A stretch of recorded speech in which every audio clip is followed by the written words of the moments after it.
হলদিয়াতে আমরা যেখানে ছিলাম সেই জায়গাটার নাম ছিল হাতিবেড়িয়া। তো এই হাতিবেড়িয়ার একদম স্টপেজের সামনেই ছিল একটি পার্ক। তো সন্ধেবেলা তোজোকে নিয়ে আর সবাই মিলে আমরা চলে গেছিলাম হাতিবেড়িয়া পার্কে একটু সময় কাটাতে। তারপরে ওখান থেকে চলে গেছিলাম আমরা হলদি নদীর ধারে।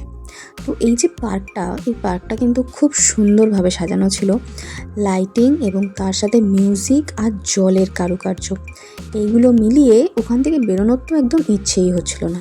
কিন্তু যেহেতু সময়টা কম আছে আর আমরা তো পরের দিনই ফিরে আসব, কারণ ছুটি পাওয়াটা তো একটা ব্যাপার আছে না, তো সেই জন্য আমরা যতটা সম্ভব হয়েছে তাড়াতাড়ি একটু ঘুরে ওখান থেকে বেরিয়ে পড়েছিলাম। আর এখানে দেখো তোজো কিন্তু উঠে পড়েছে এখানে।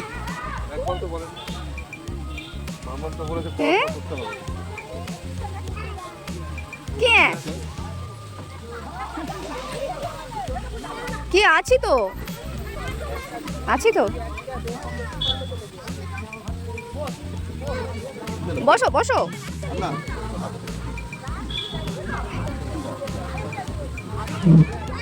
এই তো মা বাঁচাবো।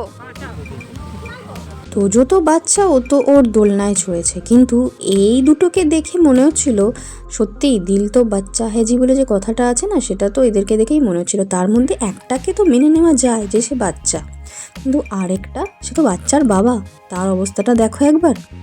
এই রকম করলে কি হয়? ভাগ্য ভালো যে আমাদেরকে ওখান থেকে কেউ তাড়া করেনি, ওখানকার কর্তৃপক্ষ। না হলে কি হতো বলো দেখি, যে আপনার ছেলের চড়ার কথা আপনি চড়ছেন। তো ওখান থেকে বেরিয়ে আমরা চলে এসেছিলাম হলদি নদীর ধারে। তো এইখানে রীতিমতো একটা মেলার মতো দেখলাম, যেটা বুঝলাম যে সন্ধেবেলা এটা একটা মেলার মতো হয়ে যায়।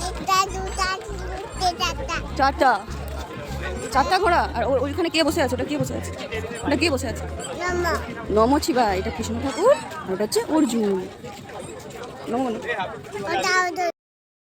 ছোট ছোট বাচ্চারা এবং পরিবারের লোকজনকে নিয়ে এখানে বসলে সময়টা যে কখন কেটে যাবে সেটা বোঝাই যায় না। আর এখানে হরেক ধরনের জিনিসও কিনতে পাওয়া যাচ্ছে। তবে একটা জিনিস আমি বলবো, এখানে কি বলবো, গেছি কিছু একটা ট্রাই করব না, এইরকম ভেবে কিছু জিনিস ট্রাই করেছিলাম। তার মধ্যে একটা জিনিসও আমার ভালো লাগেনি এবং অস্বাভাবিক রকম দাম নিয়েছিল। তো এখানে গেলে কেউ সঙ্গে করে অন্য জায়গা থেকে কিছু কিনে নিয়ে গিয়ে বসে বসে খেয়েও আর টাইমটা স্পেন্ড করো। এখানের একটা জিনিসও মনে হয় আমার খেতে ভালো লাগেনি। আমি জানি না কার কী ধারণা বা কার কী মতামত, না চা না পকোড়া না কিছু। তো যাই হোক, ওখানে গিয়ে আমি ওখানকার নিন্দে করবো না। তো দেখা হচ্ছে নেক্সট ব্লগে। ততক্ষণ সবাই ভালো থাকো।